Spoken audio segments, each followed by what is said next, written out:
कभी अयोध्या विकास के पैमानों में बहुत पीछे थी। आज अयोध्या नगरी यूपी के अग्रणी शहरों में से एक बन रही है। साथियों, 21वीं सदी का आने वाला समय बहुत महत्वपूर्ण है। आजादी के बाद के 70 साल में भारत विश्व की 11वीं सबसे बड़ी अर्थव्यवस्था बना। 70 साल में 11वीं। लेकिन पिछले 11 साल में ही भारत विश्व की 5वीं सबसे बड़ी अर्थव्यवस्था बन चुका है। और वो दिन दूर नहीं जब भारत विश्व की 3री सबसे बड़ी अर्थव्यवस्था भी बन जाएगा। आने वाला समय नए अवसरों का है, नई संभावनाओं का है। और इस अहम कालखंड में भी भगवान राम के विचार ही हमारी प्रेरणा बनेंगे।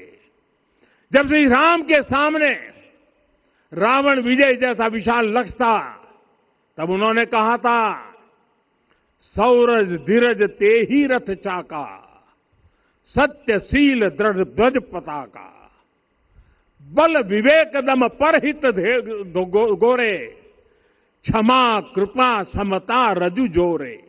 यानी रावण पर विजय पाने के लिए जो रथ चाहिए, शौर्य और धैर्य उसके पहिए हैं, उसकी ध्वजा सत्य और अच्छे आचरण की है, बल विवेक संयम और परोपकार इस रथ के घोड़े हैं।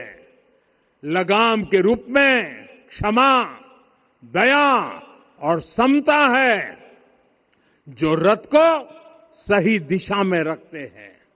साथियों, विकसित भारत की यात्रा को गति देने के लिए ऐसा ही रथ चाहिए, ऐसा रथ जिसके पहिए शौर्य और धैर्य हो, यानी चुनौतियों से टकराने का साहस भी हो और परिणाम आने तक दृढ़ता से डटे रहने का धैर्य भी हो।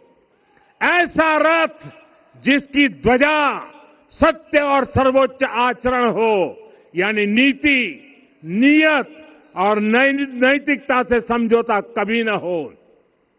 ऐसा रथ जिसके घोड़े बल, विवेक, संयम और परोपकार हो, यानी शक्ति भी हो, बुद्धि भी हो, अनुशासन भी हो और दूसरों के हित का भाव भी हो। ऐसा रथ